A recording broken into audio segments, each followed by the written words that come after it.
What's up everybody, another beautiful day in the Dragon Halls, and today we'll be taking a look at Halls of Infusions, which is part of the Dragonflight Season 2 dungeon pool for M+. Now I'll be going over notable trash, interrupts, and boss mechanics. Now let me know what y'all think of these dungeon guides in the comments. Want me to make more quick guides like this, or perhaps more in-depth stuff? Now in this dungeon, if you have a Dragon Isle Engineer and Herbalist with at least 25 skill, they can unlock a limited immortality device and infused shroomies. The immortality device is located roughly around here in the Infuser's Rotunda, and it will give everyone in the party a 60-minute buff that prevents death one time. And the infused mushrooms can be found to the left after first boss is dead and along the path to third boss, and they will give everyone a buff that cleanses disease and poison effect every 5 seconds, which is great since there's a lot of deadly poisons throughout the dungeon. So, notable trash before the first boss. You want to make sure to interrupt the Primalist Geomancer's Earth Shield and the Defender's Demoralizing Shout. Make sure to stop the Containment Apparatus Containment Beam. It deals a ton of damage and immobilizes the targeted player. Their Expulse cast is also good to interrupt, and the Primalist Ravagers will buff other mobs, increasing their attack and movement speed. And you need to interrupt their Blasting Gust. Now for the first boss, Watcher Iridius will Titanic Fist players in front of it, knocking them down. Players targeted by Power Overload needs to move away from boss a bit before it expires, as they'll spawn a huge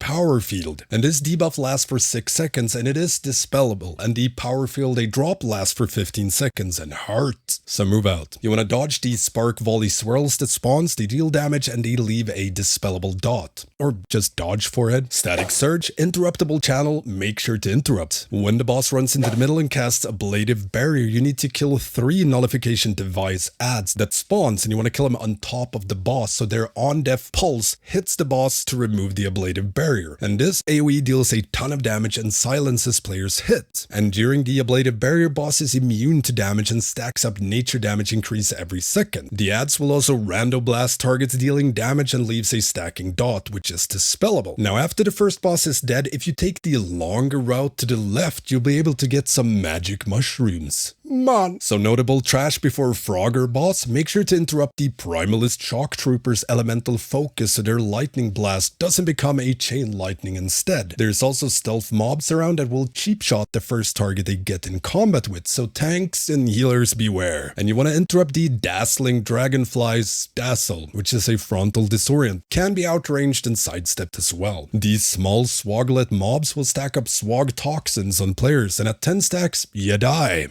Infused mushrooms help cleanse these. Otherwise, kite, slow, dispel. Lastly, you want to make sure to interrupt Pyretic Burst from the Flamecaller Aimi. Now for the second boss, Frogger beefed up and is now Gulping Goliath. His Toxic Effluvia deals a ton of damage to everyone over 4 seconds. Just heal forehead. Move away from boss when it belly slams. Deals damage in a 12-yard area. Frogger will unleash overpowering croaks, causing cave-ins, so that rocks and curious swoglet adds rain down upon you.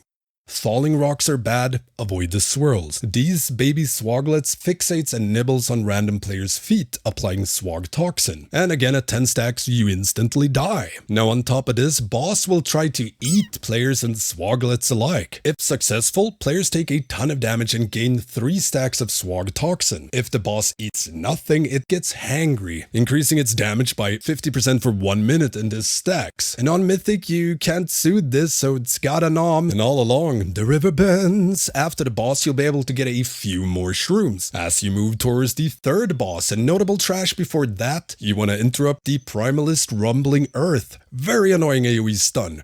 The Primalist Gale Singers interrupt their Thunderstorm, and keep in mind that they empower nearby Proto-Dragons so that they stun players, so nuke him down fast.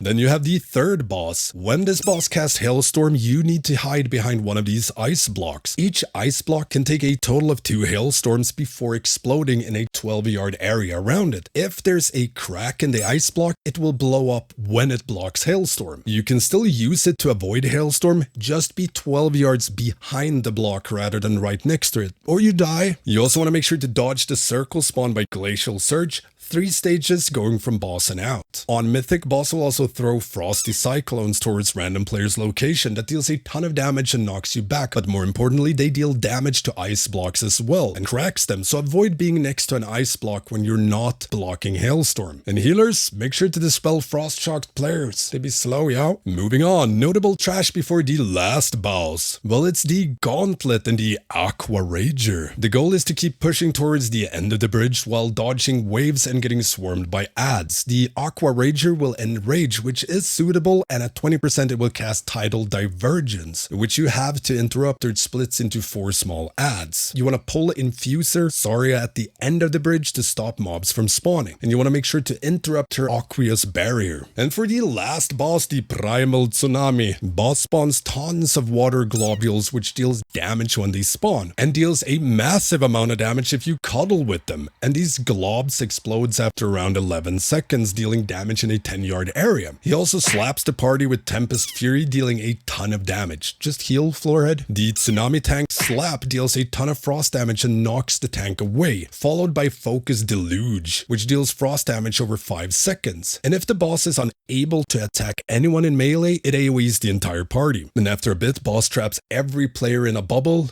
and they're cast away. And a gauntlet starts again where you need to run back to boss, dodge some waves, and in your path there will be infused globules like in phase 1. Touch one and you get set back to the start of the gauntlet. There's also rogue waves that knocks you off the platform, so avoid getting hit by anything, really. During all of this, boss will have spawned primal infusers that channel into the boss, increasing its damage by 1% per tick. And this is interruptible, so get back, interrupt, and nuke down adds. Boss will spawn when they're dead. And yeah, that's it for the Halls of Infusions. Let me know what y'all think of these bite-sized dungeon guides in the comments, and if you'd like to see more dungeon guides in the future. Don't forget the usual stuff, like, comment, subscribe, and make sure to ring that notification bell. There's tons of guides coming out for 10.1. And if you want to help support my work, check out my Patreon. As a patron, you get access to the Stankie Gaming Discord, but you can also get shoutouts and videos, coaching, among other things. I also stream progression and testing on Twitch, Stankie Gaming. Feel free to hop on by and spam me with questions whenever I'm online. I love answering them. And